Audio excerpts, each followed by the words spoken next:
যারা ক্যাম্পাসে অবাধ সুষ্ঠুভাবে ঘুরে বেড়াচ্ছে সেই ক্যাম্পাস আসলে নিরাপদ না। এই হামলার সাথে হচ্ছে কথা বা ছাত্রলীগকে সরাসরি মদত দিয়েছেন প্রত্যক্ষ বা পরোক্ষভাবে।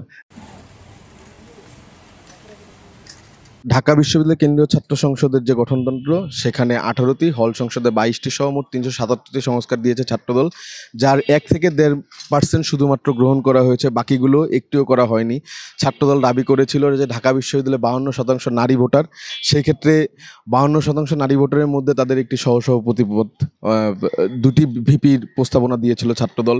ছাত্রদল প্রস্তাবনা দিয়েছিল যে আমাদের যে গঠনতন্ত্র আছে সে গঠনতন্ত্র সংস্কারের, সেগুলো একটুও কর্ণপাত করা হয়নি।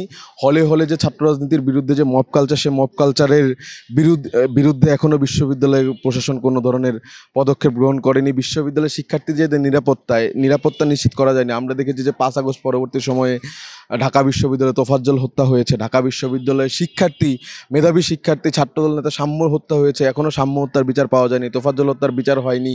এবং ঢাকা বিশ্ববিদ্যালয়ে বিভিন্ন সময়ে যেসব ফ্যাসিবাদের দোসররা, যেসব শিক্ষকরা, আওয়ামী শিক্ষকরা ক্যাম্পাসে শিক্ষার্থীদের মেরে পুলিশের হাতে তুলে দিয়েছে, ফ্যাসিবাদের তোষণ করেছে, তাদের কারো বিচারের আওতায় আনা হয়নি। যতক্ষণ পর্যন্ত তাদের বিচার না হচ্ছে, যেসব ফ্যাসিবাদের দোসরদের যারা ক্যাম্পাসে অবাধ সুষ্ঠুভাবে ঘুরে বেড়াচ্ছে সেই ক্যাম্পাস আসলে নিরাপদ না।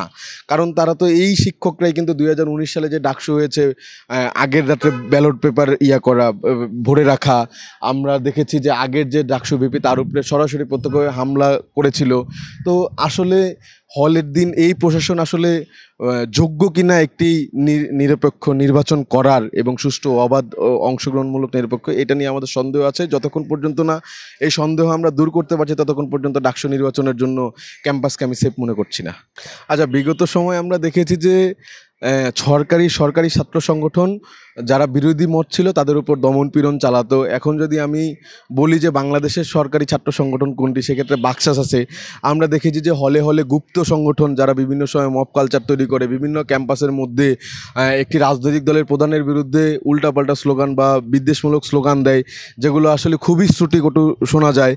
হলে হলে আমরা দেখেছি যে হলে হলে যারা ছাত্র রাজনীতি 5 আগস্ট পরবর্তী সময়ে, জুলাই গণঅভ্যুত্থান পরবর্তী সময়ে যারা হলে হলে ছাত্র রাজনীতি নিষিদ্ধ চাইতে, পরবর্তী দেখেছি যে তারা একটা গুপ্ত সংগঠনের নেতা হিসেবে আবির্ভূত হয়। এখন আমি কখন রাজনৈতিকভাবে আমি সেফ ফিল করব? যখন আমি হলে সুষ্ঠুভাবে ক্যাম্পাসে অবস্থান করতে পারবো, রাজনৈতিক কর্মকাণ্ড পরিচালনা করতে পারবো। কিন্তু আমি একটি রাজনৈতিক কাণ্ড পরিচালনা করার সময় যদি দেখি যে একটি গোষ্ঠী আমাকে হামলা করতে উদ্যত হয়, আমার ছাত্র রাজনীতি, আমার যে রাজনীতি করার অধিকার সেটা ছিনিয়ে নেওয়ার চেষ্টা করে, যতক্ষণ পর্যন্ত এই অধিকার নিশ্চিত করা না যাচ্ছে ততক্ষণ পর্যন্ত আসলে আমি সেফ ফিল করছি না। রাজনীতি করা একজন শিক্ষার্থীর অধিকার। কেউ যদি রাজনীতি করতে চায় সেক্ষেত্রে তাকে বাধা দেওয়া যাবে না। কেউ যদি রাজনীতি না করতে চায়, অংশগ্রহণ না করতে চায়, সেক্ষেত্রে তাকে জোর করে রাজনীতিতে আনা যাবে না। ছাত্রদল এটাতেই বিশ্বাস করে। দীর্ঘ 6 বছর পর 2019 সাল পর আবার 2025 সালে হচ্ছে কত ডাকসু তফসিল ঘোষণা করেছে। আমরা বাংলাদেশ জাতীয়তাবাদী ছাত্রদলের পক্ষ থেকে একে স্বাগত জানাচ্ছি। দেখুন, আমরা ডাকসু সংস্কার জন্য হচ্ছে কত বিভিন্ন প্রস্তাব দিয়েছি। তফসিল ঘোষণা করে যখন ডাকসু নিয়ে আলোচনা হচ্ছে, তখন আমরা ডাকসু সংস্কার জন্য বিভিন্ন ধরনের প্রস্তাব দিয়েছিলাম।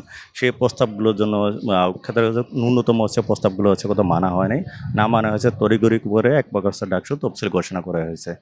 আমাদের সংস্কারগুলোর মধ্যে হচ্ছে কত প্রধান কয়েকটা হচ্ছে দাবি ছিল। তার মধ্যে একটা হচ্ছে কত আমাদের যে প্রেসিডেন্ট, সেই প্রেসিডেন্ট পদে সরাসরি হচ্ছে ভোটে নির্বাচন, এবং এখানে যেহেতু হচ্ছে কত ডাকসু হচ্ছে স্টুডেন্ট বান্ধব, তার মানে প্রেসিডেন্টরা সরাসরি স্টুডেন্ট থেকে হচ্ছে কত নির্বাচিত হয়ে আসবে। আমাদের হল সংসদে প্রেসিডেন্ট ছিল, সেটা হচ্ছে কত আমরা সরাসরি ভোটের মাধ্যমে চেয়েছিল, যেটা হচ্ছে কত পোস্ট সরাসরি হচ্ছে কত চলে আসে। আমরা চেয়েছিলাম যে প্রত্যক্ষ ভোটের মাধ্যমে হচ্ছে কত স্টুডেন্টরাই তাদের সভাপতি নির্বাচন করবে। তারপরে হচ্ছে কত আমরা আরও দুইটা হচ্ছে কত যে মূল দাবি ছিল, সেটা হচ্ছে কত আমাদের যে সহসভাপতি পদে হচ্ছে একজন মেয়ে, অর্থাৎ 2টা ভিপি থাকবে এবং 2টা হচ্ছে এজিএস থাকবে। আমাদের দেখেছি মেয়েরা হচ্ছে কত অনেক ক্ষেত্রে হচ্ছে পিছিয়ে থাকে, তাদের হচ্ছে কত বিপি বা এজিএস পদে হচ্ছে অনেকটা পিছিয়ে থাকে। সেক্ষেত্রে হচ্ছে তাদের যে হচ্ছে অংশগ্রহণ নিশ্চিত করার জন্য হচ্ছে কত আমরা ভিপি পদে একটা মেয়ে, যেখানে শুধু হচ্ছে মেয়েরা হচ্ছে কত প্রতিনিধি হয়ে সিলেক্টেড হয়ে আসবে, আর একটা এজিএস পদে সহসাধারণ সম্পর্কে, ওটা হচ্ছে কত আমরা চেয়েছিলাম মেয়েরা।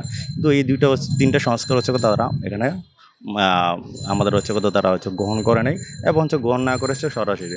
আরেকটা আমাদের মূল দাবি ছিল হচ্ছে এই যে ডাকসু হওয়ার আগে আমাদের যে জুলাই আন্দোলনে বা বিভিন্ন সময় ক্যাম্পাসে যাই সকল ছাত্রলীগের সন্ত্রাসী সরাসরি হামলার সাথে জড়িত ছিল, বিভিন্ন ভিডিও ফুটেজ থাকা সত্ত্বেও আছে তাদের বিরুদ্ধে এখন পর্যন্ত আমরা কোনো কার্যকর পদক্ষেপ দেখিনি, যা এই প্রশাসনে হচ্ছে কথা আমরা বলবো ব্যর্থতাই।